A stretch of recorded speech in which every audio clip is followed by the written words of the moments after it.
மகா பெரியவா சரணம். தெய்வத்தின் குரல் பகுதி 1. தலைப்பு 7. பண்பாடு. கட்டுரை 76. சங்கீத லட்சியம் சாந்தமே.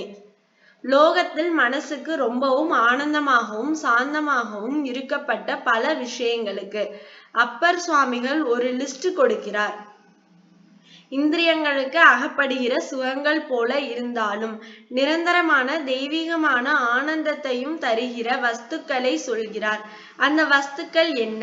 முதலில் துளி கூட தோஷமே இல்லாத வீணாகானம், அப்புறம் பூரணச்சந்திரனின் பால் போன்ற நிலா, தென்றல் காற்று, வசந்த காலத்தின் மலர்ச்சி, வண்டுகள் ரீங்காரம் செய்து கொண்டிருக்கிற தாமரை தடாகம், மாசில் வீணையும் மாலை மதியமும் வீசு தென்றலும் வீங்கிட வேனிலும், மூசு வண்டரை பொய்கையும் போன்றதே ஈசன் எந்தை இணையடி நீழலே. இந்திரியங்களால் பெறுகின்ற இன்பங்களை ஈஸ்வர சரணார விந்த இன்பத்துக்கு உபமானமாக அடுக்கும் போது மாசில் வீணை என்று சங்கீதத்துக்கே முதலிடம் தருகிறார். நல்ல சங்கீதம், அதுவும் குறிப்பாக நம்முடைய சங்கீதத்துக்கே எடுத்த வீணையோடு கானம் என்றால் அது ஈஸ்வரனின் பாதத்துக்கு கொண்டு சேர்ப்பதாகவே இருக்கும். நம் பூர்வீகர்கள் இசையை ஈஸ்வரனின் சரங்களிலேயே சமர்ப்பணம் பண்ணுகிறான். அந்த இசை அவர்களையும் அதை கேட்கிறவர்களையும் சேர்த்து ஈஸ்வர சரணார விந்தங்களின் லயிக்க செய்து தர்ம சாஸ்திரம் தந்த மகரிஷி யாக்ஞவல்க்யரும் சுஸ்வரமாக வீணையை மீட்டிக்கொண்டு ஸ்ருதி சுத்தத்தோடு லயம் தவறாமல் நாதோபாசனை செய்துவிட்டால் போதும். தியானம் வேண்டாம், யோகம் வேண்டாம், தபஸ் வேண்டாம், பூஜை வேண்டாம், கஷ்டமான சாதனைகளே வேண்டாம், இதுவே மோட்சத்துக்கு வழி காட்டிவிடும் என்கிறார்.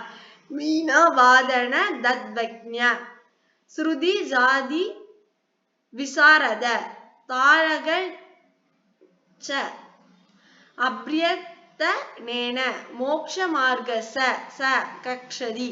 இதிலே இன்னொரு விசேஷம், சங்கீத வித்வான் மட்டுமில்லாமல் அவன் கானம் செய்வதை வெறுமே கேட்டுக்கொள்கின்ற அத்தனை பேருக்கும் அவன் ஒருத்தன் செய்கிற சாதனையின் பூரண பலனான நிறைந்த திவ்ய சுகம் கிட்டிவிடுகிறது. வித்யா வேதனையான சரஸ்வதி எப்போதும் வீணாகானம் செய்கிறாள்.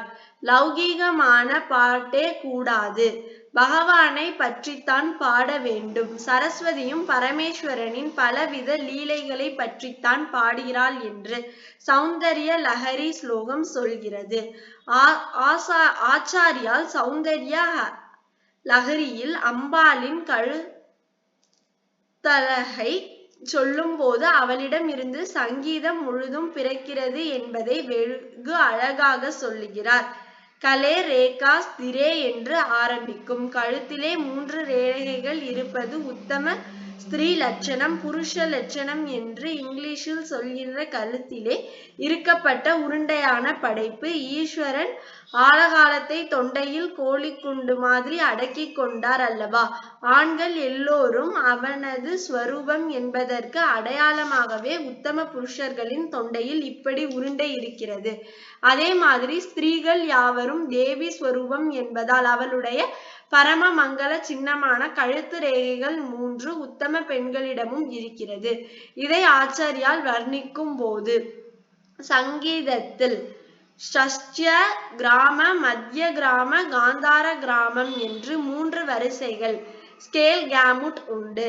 இந்த 3 தொகுப்பு கிராமங்களிலிருந்து மதுரமான நானவித ராகங்கள் எழுந்திருக்கின்றன.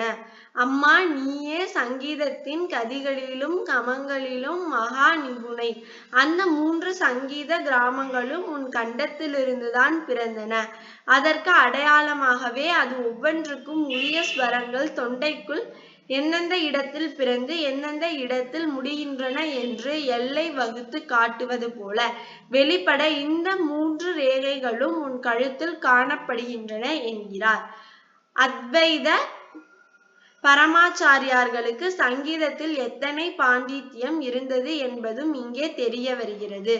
சங்கீதமே அத்வைதமாக நம்மை மூலத்தோடு கரைப்பதுதான்.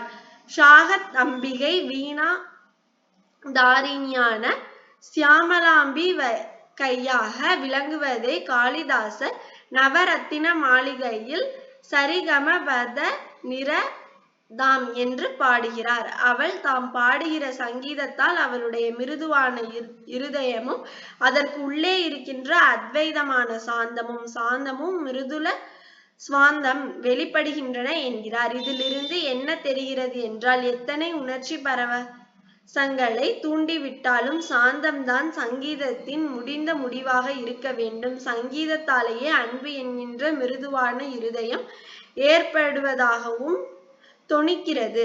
தசவித கமங்கங்களை செய்கின்ற ஷியாமலாம்பிகையான மீனாட்சியை வீணை மீட்டி பாடிக்கொண்டே இந்த அன்போடு அன்பாக சாந்தத்தோடு சாந்தமாகத்தான் முத்துசுவாமி தீக்ஷிதர் கரைந்து போனார். தியாகராஜ சுவாமிகளும் பாஷை தெரியாதவர்களுக்கும் கேட்ட மாத்திரத்தில் எல்லை இல்லாத விச்ராந்தி தருகிற மாதிரி சாமராகத்தில் சாந்தமும் லேக சௌக்கியமும் லேது என்று பாடுகிறார். ஈசன் எந்தை இணையடி நீழலில் அப்படியே லயித்து போகிற இந்த சாந்தத்தைத்தான் அப்புறம் மாசில் வீணை என்பதாக உவமுகிறார்.